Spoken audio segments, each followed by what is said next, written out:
नमस्कार मित्रों, मैं डॉक्टर कृति साहित्यिक कृति के यूट्यूब चैनल पर आपका बहुत बहुत स्वागत करती हूं। और आज की इस वीडियो में हम पढ़ेंगे पुनीत राय जी की वस्तुनिष्ठ हिंदी पुस्तक से काव्य हेतु तथा काव्य प्रयोजन के बारे में। सबसे पहले हम देखेंगे काव्य हेतुओं के बारे में। जैसा कि हमने पिछली वीडियो में पढ़ा था भारतीय काव्य शास्त्र के अंतर्गत महत्वपूर्ण विषय वस्तुओं को, तो भारतीय काव्य शास्त्र के अंतर्गत ही काव्य हेतु अर्थात काव्य के लिए क्या ज़रूरी है उस पर हम चर्चा करेंगे। काव्य हेतु आपको पता है मुख्यतः 3 होते हैं: प्रतिभा, व्युत्पत्ति और अभ्यास। प्रतिभा जो कि किसी कवि में जन्मजात होती है। वही बात करें व्युत्पत्ति की, तो व्युत्पत्ति का अर्थ यहाँ काव्य हेतु में बहुज्ञता या निपुणता से लिया जाता है। अर्थात जब भी कोई शास्त्र तथा काव्य के साथ लोक व्यवहार गहन रूप से जुड़ा रहता है, जिसके पश्चात कवि में एक गुण समाहित हो जाता है काव्य रचना का, तो वह व्युत्पत्ति कहा जाता है। वही अभ्यास यानी कि नित्य बार बार प्रयास के माध्यम से जब कवि या रचनाकार काव्य का सृजन करता है, काव्य में धीरे धीरे परिपक्व होता है, तो वो अभ्यास के अंतर्गत आता है। तो प्रतिभा से तात्पर्य जन्मजात, व्युत्पत्ति यानी कि लोक व्यवहार के साथ जब काव्य का सामंजस्य होता है। कोई रचनाकार या कवि लोक के साथ जितना ज़्यादा संपृक्त होगा, जितना ज़्यादा लोक के साथ गहन उसका तालमेल रहेगा, तभी जाकर के वो उतना ज़्यादा निपुण हो पाएगा। वही अभ्यास, वो जितना ज़्यादा प्रयास करेगा उतना ज़्यादा वो परिपक्व होगा अभ्यास के माध्यम से। तो ये मुख्यतः 3 भेद है काव्य हेतु के: प्रतिभा, व्युत्पत्ति और अभ्यास। प्रतिभा की बात करें तो प्रतिभा मुख्यतः 2 प्रकार की मानी गई है: सहजा और उत्पाद्या। सहजा जो कि जन्मजात होती है और उत्पाद्या होती है अध्ययन जन्य, यानी कि अध्ययन के पश्चात हम इसको क्या करते हैं, प्राप्त करते हैं, उत्पाद्या को उत्पन्न करते हैं। तो प्रतिभा सबसे पहले क्या हो गई, 2 प्रकार की हो गई, सहजा और उत्पाद्या। सहजा यानी सहज रूप से जन्मजात रूप से हमें प्राप्त होती है। वही उत्पाद्या क्या है, अध्ययन के द्वारा अर्जित की जाती है या प्राप्त की जाती है। आगे हम देखेंगे कि ये जो प्रतिभा के 2 भेद है, सहजा और उत्पाद्या, तो ये भेद किया किसने है, तो प्रतिभा के 2 भेद सहजा और उत्पाद्या रुद्रट ने किया है। अगला, लोको विद्या प्रकीर्णस्य काव्यांगनी, उक्ति किसकी है, तो काव्यांगनी ये जो उक्ति है किसकी है, वामन की है। तो ध्यान दीजिएगा, लोक में विद्या, प्रकीर्ण, इन सब से मिलकर काव्यांगनी की उक्ति जो प्रस्तुत की है वो वामन ने प्रस्तुत की है। वही काव्य हेतु के बदले काव्यांग शब्द का प्रयोग करते हुए किस आचार्य ने लोक विद्या और प्रकीर्ण को काव्य हेतु स्वीकार किया है, तो अभी भी हमने पढ़ा कि लोको विद्या प्रकीर्णस्य काव्यांगनी, तो ये वामन ने स्वीकार किया है लोक विद्या और प्रकीर्ण को काव्य का हेतु। कभी कभी ऐसे भी प्रश्न पूछा जाता है कि लोक विद्या और प्रकीर्ण को काव्य हेतु किसने बोला है, तो वामन ने बोला है। वही काव्य हेतु के बदले काव्यांग शब्द का प्रयोग किसने किया है, तो वामन ने किया है। तो इस प्रकार कई प्रकार के प्रश्न बनते हैं इससे। वही काव्य हेतु के विवेचन में राजशेखर की मौलिक उद्भावना क्या है, तो राजशेखर की मौलिक उद्भावना है शक्ति और प्रतिभा में भेद करना। क्योंकि बहुत सारे आचार्यों ने प्रतिभा को ही शक्ति मान लिया है, जबकि राजशेखर शक्ति और प्रतिभा में भेद करते हैं। वे बताते हैं कि शक्ति जो होती है वो व्यापक होती है, जबकि प्रतिभा क्या होती है, परिमित होती है, सीमित होती है। स्मृति, मति और प्रज्ञा, बुद्धि के ये 3 प्रकार किसने माना है, तो राजशेखर ने माना है। देखिए यहाँ से 2 प्रकार के प्रश्न बनते हैं। पहला तो ये कि बुद्धि के 3 प्रकार किसने किए हैं, स्मृति, मति और प्रज्ञा के नाम से, तो राजशेखर ने किए हैं। वहाँ दूसरा प्रश्न यह भी बनता है कि बुद्धि के 3 प्रकार कौन कौन से हैं, तो स्मृति, मति और प्रज्ञा। सहजा, आहार्या और औपदेशिकी प्रतिभा के आधार पर कवियों की क्रमशः 3 कोटि सारस्वत, आभ्यासिक और औपदेशिक का निर्धारण किसने किया है, तो राजशेखर ने ही निर्धारण किया है इसका।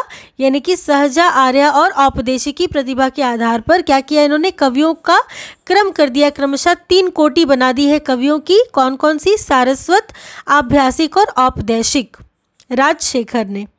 अगला एक काव्य हेतु के संदर्भ में यह कथन किस आचार्य का है कि शक्तिर निपुणता लोक शास्त्र काव्याद्य वेक्षणात् काव्यज्ञ शिक्षयाभ्यास इति हेतुस्त द्रुद्भववे। ये जो काव्य पंक्तियां हैं, ये जो कथन है वो आचार्य मम्मट की है। इन्होंने क्या, शक्ति, निपुणता, लोक शास्त्र, शिक्षा सबको शामिल किया है। तो ये किसका कथन है, आचार्य मम्मट का है काव्य हेतुओं के लिए। प्रतिभा को काव्य निर्माण का एकमात्र हेतु मानने के कारण किस आचार्य को प्रतिभावादी कहा गया। यहाँ पर भी दो प्रश्न आते हैं। सबसे पहला तो ये कि प्रतिभा को काव्य निर्माण का एकमात्र हेतु किसने माना है, तो पंडित राज जगन्नाथ ने माना है। वहीं दूसरा प्रश्न यह है कि प्रतिभा को काव्य निर्माण का एकमात्र हेतु मानने के कारण किस आचार्य को प्रतिभावादी कहा गया है, तो पंडित राज जगन्नाथ प्रतिभावादी आचार्य माने जाते हैं, क्योंकि उन्होंने प्रतिभा को काव्य निर्माण का एकमात्र हेतु ही बता दिया है। किसको, प्रतिभा को। प्रतिभा को नवोन्मेष शालिनी प्रज्ञा किस आचार्य ने कहा है, तो भट्ट तौत ने कहा है प्रतिभा को क्या, कि नवोन्मेष शालिनी प्रज्ञा। किसने, भट्ट तौत ने प्रतिभा को कहा है। प्रतिभा को अपूर्व वस्तु निर्माण क्षमा प्रज्ञा किस आचार्य ने कहा है, तो प्रतिभा को अपूर्व वस्तु निर्माण क्षमा प्रज्ञा अभिनव गुप्त ने कहा है। किसने कहा है, अभिनव गुप्त। यहाँ आप अपूर्व वस्तु से अभिनव गुप्त का ट्रिक भी लगा सकते हैं कि प्रतिभा को अपूर्व वस्तु, तो अभिनव गुप्त ने कहा है। अगला है मध्यकालीन आचार्यों में बात की जा रही, मध्यकालीन, ठीक है। तो मध्यकालीन आचार्यों में कुलपति ने सर्वप्रथम काव्य हेतु का विवेचन किया था। काव्य हेतु का सर्वप्रथम मध्यकालीन आचार्यों की बात करें तो किसने किया था, कुलपति ने किया था। तो इस प्रकार काव्य हेतु से संदर्भित जो भी महत्वपूर्ण वस्तुनिष्ठ प्रश्न बनते थे वो आपने देखे। आगे हम चलेंगे काव्य प्रयोजन पर। काव्य प्रयोजन में हम सबसे पहले देखेंगे मम्मट का जो कथन है, जिसमें है काव्यम यशे अर्थवृते व्यवहार विदे शिवेतर क्षतये सद्या परिनिर्वृत्तये कांता समितयोपदेश युजे। ये आचार्य मम्मट का महत्वपूर्ण कथन है। इसको ऐसे आप याद कर सकते हैं जैसे यश, अर्थ, व्यवहार, शिवेतर क्षतये, ठीक है, कांता सम्मित उपदेश, इन सब की बात कौन करते हैं, तो मम्मट करते हैं। यानी कि जैसे मान लीजिए एक माता कहती है ना कि ये काम करो तो इससे धर्म, यश, अर्थ सब आपको मिलेगा, तो उसी प्रकार आप मम्मट से इसको ट्रिक से याद कर सकते हैं। यश, अर्थ, व्यवहार, शिवेतर क्षतये, कांता सम्मित उपदेश, ये सब कौन देता है, माता देती हैं। तो उसी प्रकार म से मम्मट और म से माता, ऐसे करके आप ट्रिक से इसको याद कर सकते हैं। अगला है काव्य का अंतिम लक्ष्य जगत के मार्मिक पक्षों का प्रत्यक्षीकरण करके उनके साथ मनुष्य हृदय का सामंजस्य प्रतिस्थापना है। ये कथन है आचार्य रामचंद्र शुक्ल जी का। आचार्य रामचंद्र शुक्ल जी ने, इससे पहले भी हमने पढ़ा था कि हृदय की मुक्तावस्था की बात की थी, उसी प्रकार आचार्य रामचंद्र शुक्ल जी हृदय के सामंजस्य की बात भी कहते हैं। किसका हृदय, मनुष्य का हृदय। तो मनुष्य के हृदय के सामंजस्य की बात कौन करते हैं, आचार्य रामचंद्र शुक्ल जी। अब देखिए राम के पास तो हृदय है ही, तो इस प्रकार से भी ट्रिक करके आपको याद कर सकते हैं इसको। धर्मार्थ काम मोक्षेषु वैच्य श्रवम कलासु च करोति कीर्ति प्रीतिम च साधु काव्य निषेवणम। तो ये देखिए किसकी बात कर रहे हैं, काव्य प्रयोजन के संदर्भ में आचार्य भामा कहते हैं कि करोति कीर्ति प्रीतिम च। तो कीर्ति प्रीति की बात कौन कर रहे हैं, भामा कह रहे हैं। भाई जो जिसके पास कीर्ति होगी, प्रीति होगी, वो भारी भरकम कह सकते हैं कि उसका चरित्र होगा। ऐसे करके आप इसको याद कीजिए कि धर्मार्थ काम मोक्षेषु वैश्रवम कलासु च करोति कीर्तिम प्रीतिम च साधु काव्य निषेवणम। तो आचार्य भामा का है करोति कीर्तिम प्रीतिम च। जैसा कि मैंने बताया आप अपना भी ट्रिक बना सकते हैं याद करने के लिए। अगला है काव्यम सदृष्टा दृष्टार्थ प्रीति कीर्ति हेतुत्वात्। तो यहाँ जो त्वात् है इससे हम वामन का ट्रिक कर सकते हैं कि काव्यम सदृष्टा दृष्टार्थ प्रीति कीर्ति हेतुत्वात्। देखिए यहाँ प्रीतिम कीर्तिम नहीं है, यहाँ पे क्या है, प्रीति कीर्ति हेतुत्वात्। तो ये जो त्वात् है उसको आप वामन से ट्रिक करके याद कर सकते हैं कि महत्वपूर्ण जो कथन है काव्य प्रयोजन के संदर्भ में वो किसका है, वामन का है। प्रतिभा के दो भेद कार्यत्री और भावित्री किस आचार्य ने किए हैं, तो राजशेखर ने किए। देखिए जब भी प्रतिभा की बात आती है तो प्रतिभा के बहुत सारे क्षेत्रों में राजशेखर का योगदान रहा है। तो ये जो भेद है प्रतिभा के दो भेद, कार्यत्री प्रतिभा और भावित्री प्रतिभा, किसका है, तो आचार्य राजशेखर का है। ठीक है, वही देखिए अभी भी पढ़ा है काव्य हेतु के संदर्भ में कि प्रतिभा के जो दो भेद थे सहजा और उत्पादिया, वो रुद्रट ने किए थे। वही हम बात करें प्रतिभा के दो भेद कार्यत्री और भावित्री, तो वो राजशेखर ने किए। तो आपको कंफ्यूज नहीं होना है, परीक्षा में दोनों प्रकार से प्रश्न पूछे जाते हैं। भावित्री प्रतिभा किस में होती है, अब देखिए जैसे भाव की बात करते हैं तो भाव किस में होता है, सहृदय में। सहृदय अर्थात जो देखता है, नाटक को या जो दर्शक होता है उसके हृदय में उसी को सहृदय हम कहेंगे कि उसी के अंदर क्या होता है, भाव की उत्पत्ति होती है। तो भावित्री प्रतिभा किस में होती है, सहृदय में होती है।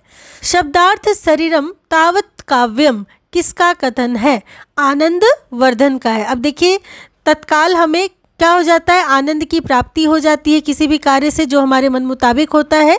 तो ऐसे करके आप याद करने के लिए मैं ट्रिक आपको बता रही हूँ। तो आनंद वर्धन, ठीक है, कि जैसे शब्दार्थ शरीरम तावत काव्यम, ठीक है, शरीर में क्या हो गया, तुरंत क्या उत्पन्न हो गई, आनंद उत्पन्न हो गया। भारतीय काव्यशास्त्र में भावक से अभिप्राय है सहृदय या आलोचक से, यानी कि जो उसको देखता है उसकी आलोचना करता है, दर्शक जो होता है वो होता है क्या, भावक, यानी जिसमें भाव उत्पन्न हुआ। शरीरम तावदिष्टार्थ व्यवच्छिन्ना पदावली। अब देखिए शरीरम तावदिष्टार्थ व्यवच्छिन्ना पदावली, दिष्टार्थ हमने पहले भी देखा था वीडियो में जिसमें हमने पढ़ा था दिष्टार्थ यानी दंडी द ऐसे करके हम इसको ट्रिक कर सकते हैं। दिष्टार्थ यानी इष्ट अर्थ, है ना, पहले हमने पढ़ा भी है, आप चाहे पिछला वीडियो देख सकते हैं जाकर के, प्लेलिस्ट में मैं उसका लिंक आपको दे दूंगी। तो शरीरम तावदिष्टार्थ व्यवच्छिन्ना पदावली यह कथन जो है दंडी का है। कवि के अनेक कोटियों एवं भेदों की विवेचना करने वाले आचार्य राजशेखर ही है। इन्होंने कवि के अनेक कोटियों का एवं उनके भेदों का भी विवेचना उनकी की है। अब कुछ महत्वपूर्ण ग्रंथ देख लेंगे जिसमें है सर्व प्रमुख नाट्यशास्त्र। आप जानते ही हैं कि इसके रचनाकार आचार्य कौन है, भरत मुनि। वही काव्यालंकार भामा का ग्रंथ है और एक और काव्यालंकार है जो कि रुद्रट का है। तो ऑप्शन में भामा या रुद्रट दोनों में से जो होंगे उसको आप सही कीजिएगा। तो काव्यालंकार भामा और एक काव्यालंकार रुद्र, ठीक है। काव्यालंकार सूत्र वृत्ति वामन की है, वृत्ति से वामन आप याद रखिएगा। काव्यालंकार सूत्र वृत्ति वामन। काव्यालंकार मैंने बताया ही, एक भामा का और एक रुद्रट का। वक्रोक्ति जीवितम कुंतक का, वक्रोक्ति क्रोक्ति से ही आप कुंतक को याद रख सकते हैं। वही व्यक्ति विवेक महिम भट्ट का। काव्य प्रकाश मम्मट का। साहित्य दर्पण विश्वनाथ का। रस गंगाधर जगन्नाथ का।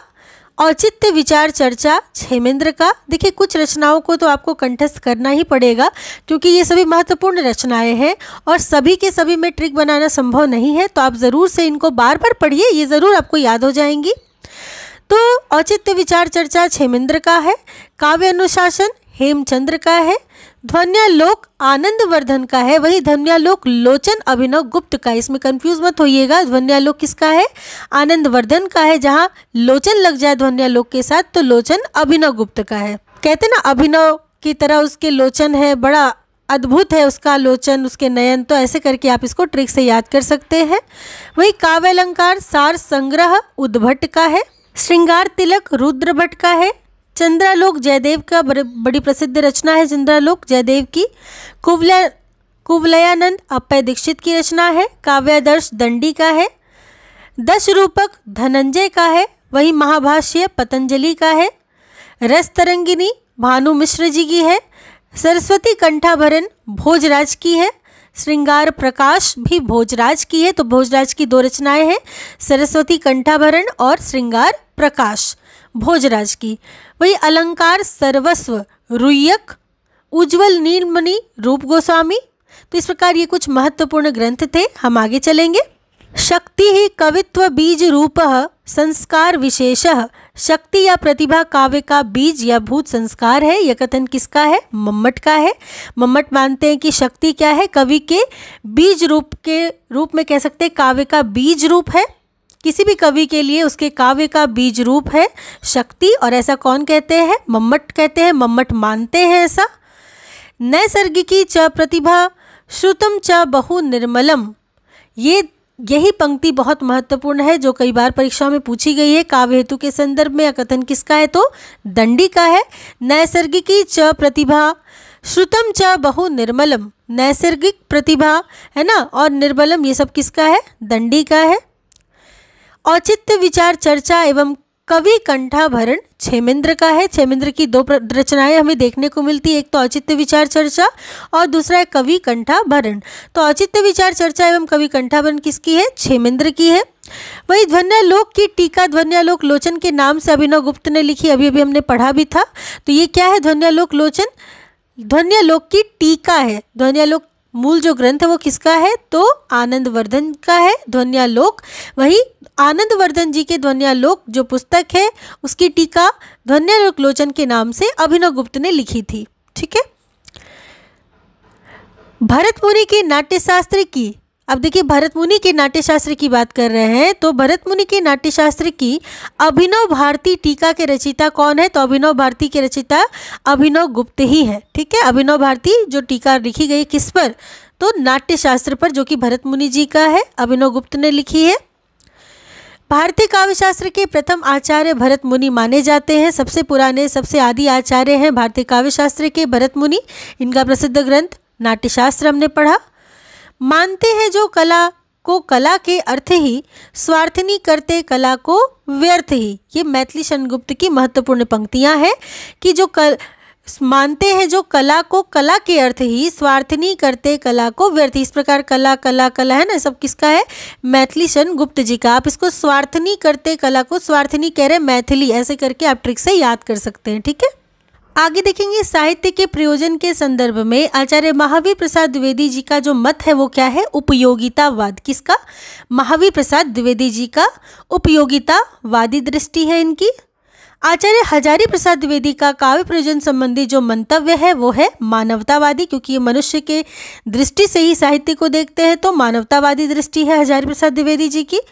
वहीं आत्मानुभूति की जब बात होती है तो नंद दुलारे वाजपेयी जी आते हैं। उन्होंने आत्मानुभूति को ही काव्य का प्रयोजन माना है। किसने? नंद दुलारे वाजपेयी जी ने।